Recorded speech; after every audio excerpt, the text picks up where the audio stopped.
सभी ज्योतिष प्रेमियों के लिए मेरा सादर नमस्कार। साप्ताहिक भविष्यफल 23 नवंबर से 29 नवंबर 2020 तक द्वादश भाव में ग्रहों की स्थिति वैदिक ज्योतिष अनुसंधान संस्थान टूटू शिमला से बतला रहा हूँ। वृष राशि पर राहु विचरण करेगा। तुला राशि पर शुक्र और बुध का योग बना रहेगा। वृश्चिक राशि पर केतु और सूर्य का योग बना रहेगा। बुध ग्रह वृश्चिक राशि में 28 तारीख को प्रवेश कर जाएगा। वहाँ सूर्य ग्रह वृश्चिक राशि में 17 तारीख को प्रवेश कर गया है। शनि और गुरु ग्रह का योग मकर राशि पर बना रहेगा। गुरु ग्रह 20 तारीख को मकर राशि में प्रवेश कर गया है। चंद्र ग्रह कुंभ राशि पर रहेगा। 24 तारीख को मीन राशि में 8:53 पर प्रातः प्रवेश करेगा। उसके उपरांत 26 तारीख को मेष राशि में 9:20 पर रात्रि को चंद्रमा प्रवेश करेगा और 29 तारीख को चंद्रमा प्रातः 10:01 पर जो है वृष राशि में प्रवेश करेगा। मेष राशि का जातक, उसका स्वामी मंगल द्वादश भाव में होने कारण शारीरिक स्वास्थ्य का विशेष ध्यान रखना होगा।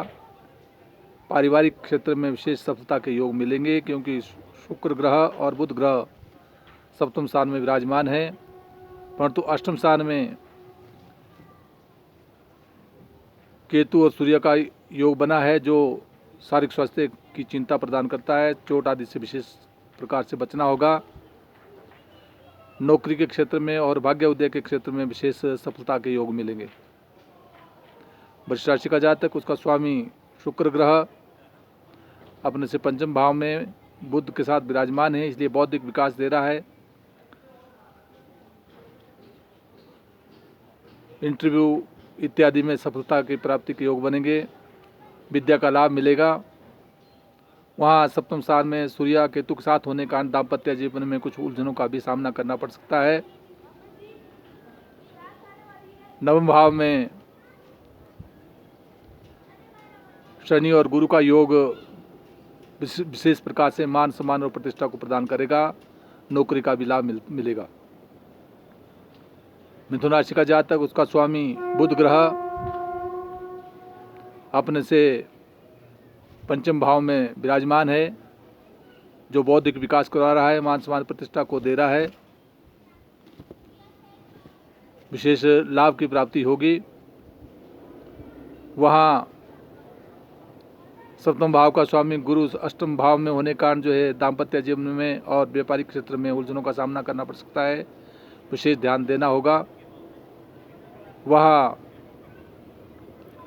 मंगल ग्रह एकादशी से होता हुआ दसम भाव में विराजमान है, तो इसलिए नौकरी के क्षेत्र में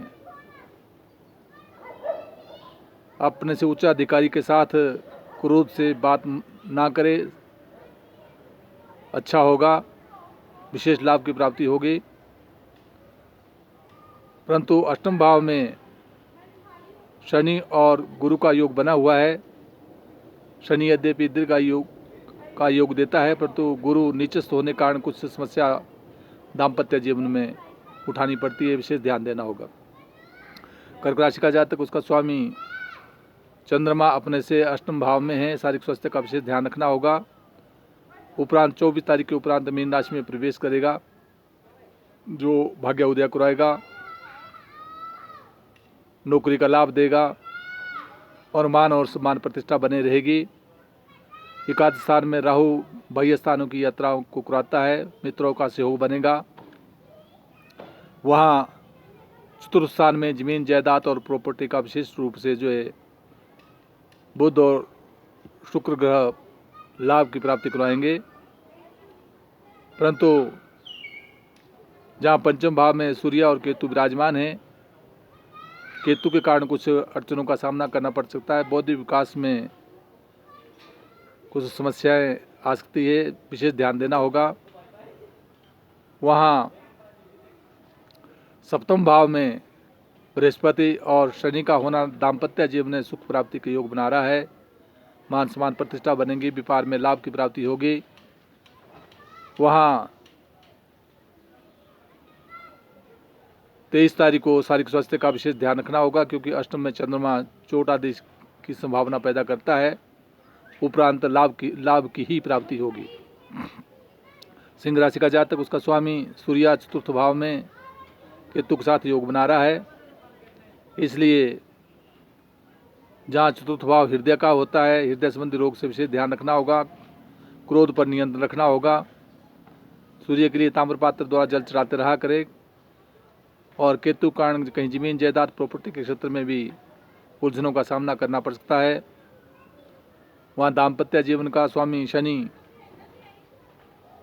षष्ठ भाव में है, जो मुकदमे में लाभ देगा, परंतु दाम्पत्य जीवन में कुछ उलझनों का सामना करना पड़ सकता है, विशेष ध्यान दे। वहाँ राजपक्ष में दसम भाव में जो है राहु विराजमान है, इसलिए राजनीति के क्षेत्र में विशेष सफलता के योग प्राप्त होंगे। कन्या राशि का जातक, उसका स्वामी बुध द्वितीय भाव में धन प्राप्ति के योग बना रहा है, मान सम्मान प्रतिष्ठा को दे रहा है, परंतु सप्तम भाव में मंगल का होना अष्टमेश होते हुए सप्तम भाव में दाम्पत्य जीवन में उलझने प्राप्त करवा रहा है। इसलिए लाल गाय के लिए मंगलवार के दिन मीठे पेड़े देते रहना चाहिए, हितकर होगा। वहाँ मंगल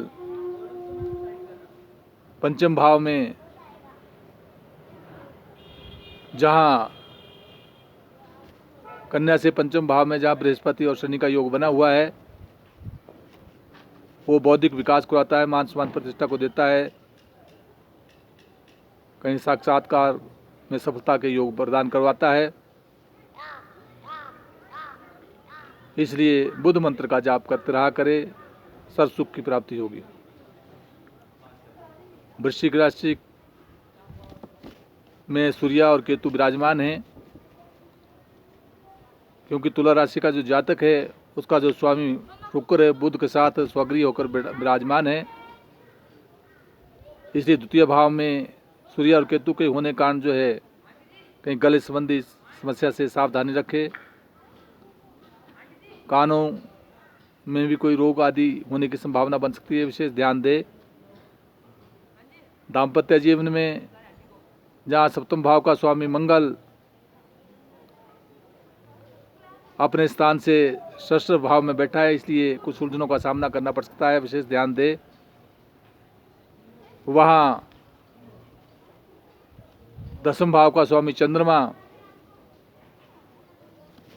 पंचम भाव में विराजमान है, इसलिए बौद्धिक विकास होगा। वृश्चिक राशि का जातक, उसका स्वामी मंगल ग्रह अपने से पंचम भाव में विराजमान है, जो षष्ठेष्ठ होता हुआ विद्यमान है, इसलिए कहीं विद्या के क्षेत्र में बाधाओं का सामना करना पड़ सकता है। इसलिए मंगल मंत्र का जाप करते रहा करे, हितकर होगा। दसम भाव का स्वामी सूर्य स्वयं राशि में ही विचरित रहेगा, परंतु केतु होने के कारण कई दफ़ा मन में क्रोध और अशांति उत्पन्न करता है, परंतु नौकरी के पक्ष से विशेष लाभ की प्राप्ति मिलेगी, मान सम्मान बढ़ेगा, हितकर होगा। और तृतीय स्थान में जहाँ शनि और बृहस्पति विद्यमान रहेंगे, वो भी कहीं बाह्य स्थानों से लाभ की प्राप्ति और यात्राओं के योग बनाएंगे और भ्रातृ से योग मिलता रहेगा। वहाँ सप्तम स्थान में दाम्पत्य जीवन में भी सुख की प्राप्ति होगी। धनु राशि का जातक, उसका स्वामी गुरु ग्रह द्वितीय भाव में शनि के साथ विराजमान है, इसे धन की प्राप्ति के योग बना रहा है, मान सम्मान प्रतिष्ठा बनेगी, यात्राओं के योग बनेंगे। कहीं चतुर्थ स्थान में मंगल का होना जमीन जायदाद और प्रॉपर्टी के क्षेत्र में विशेष सफलता के योग देता है, क्योंकि मंगल पंचम भाव का स्वामी होते होते वो चतुर्थ भाव में होगा। वहाँ षष्ठ स्थान में राहु का होना शत्रु पक्ष पर जो विजय प्राप्त करेगा, मान सम्मान प्रतिष्ठा बनाए रखेगा। वहाँ दशम भाव का स्वामी बुध जो है एकादश भाव में शुक्र के साथ होने के कारण जो है मान और सम्मान प्रतिष्ठा बनी रहेगी, धन प्राप्ति का योग बनेगा। मकर राशि का जातक, उसका स्वामी शनि स्वगृह होकर बैठा है, मान सम्मान प्रतिष्ठा बनी रहेगी। बृहस्पति नीचस्थ है, इसलिए कुछ स्वास्थ्य का कुछ विशेष ध्यान भी रखना होगा। वहाँ सप्तम स्थान को गुरु पूर्ण दृष्टि से देख रहा है, इसलिए दाम्पत्य सुख की प्राप्ति होगी, यात्राओं के योग बनेंगे, मान सम्मान प्रतिष्ठा बढ़ेगी। वहाँ दशम भाव में मकर राशि के लिए जहाँ शुक्र और बुध का योग बना है वो हितकर होगा, नौकरी का विशेष लाभ मिलेगा। उपरांत बुध जो है वृश्चिक राशि में प्रवेश कर जाएगा, जो धन प्राप्ति के ही योग करवाएगा।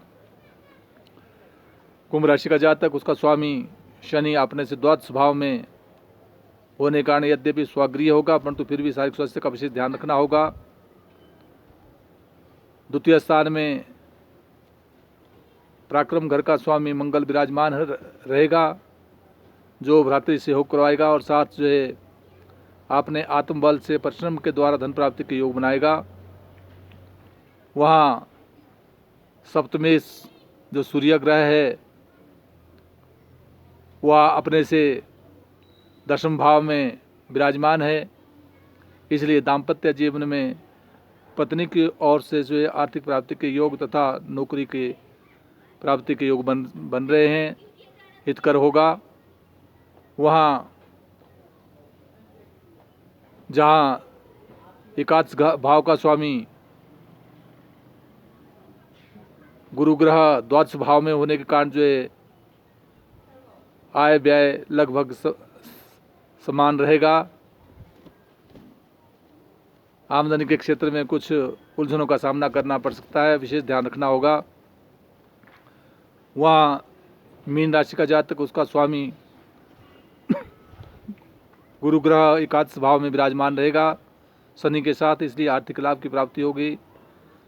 दाम्पत्य जीवन का स्वामी बुध ग्रह अष्टम में, परंतु मित्र क्षेत्रीय होने के कारण फिर भी दाम्पत्य जीवन में और व्यापारिक क्षेत्र में विशेष मीन राशि वाले को लिए ध्यान देना होगा। इसलिए राशि का स्वामी गुरु नीचस्थ होने के कारण जो है गुरु मंत्र का जाप ओम ग्राम ग्रीम ग्रोम सा गुरुवे नमः इसको करते रहे तो हितकर होगा। द्वादश भाव में राशियों का प्रभाव, जिसका जो नाम होगा उसका जो आदि अक्षर होता है उसके आधार पर राशि का निर्माण किया जाता है। क्योंकि 27 नक्षत्र होते, प्रत्येक नक्षत्र के 4 चरण होने के कारण जो है 108 चरण बन जाते हैं, इसलिए नाम का जो अक्षर होगा उसके आधार पर द्वादश राशियों का प्रभाव व्यक्ति के जीवन पर पड़ता है। द्वादश राशियाँ चू ल अ मेष, ई बो वृष, क घ ङ छ ह मिथुन, हिड्डो कर्क, माटे सिंह, तोषण ठपो कन्या, राते तुला, तो नायु वृश्चिक, ए ध फ ढ भे धनु, भोजा खागी मकर, गुष द कुंभ, दी थ झ या ची मीन। ये जो अक्षर बताए, इन अक्षरों का जिन जिन व्यक्तियों की जो प्रथम अक्षर से जो नाम बनता होगा वो उस व्यक्ति की राशि होगी। इन राशियों के आधार पर द्वादश राशियों का फलादेश अपने जीवन में ढालना चाहिए, जानना चाहिए। ज्योतिष एक मार्ग प्रशस्त करता है, मार्ग दिखाता है, इसलिए जिस राशि का जो भी स्वामी बनता है उस मंत्र का जाप करते रहना चाहिए। जय हिमाचल, जय भारत।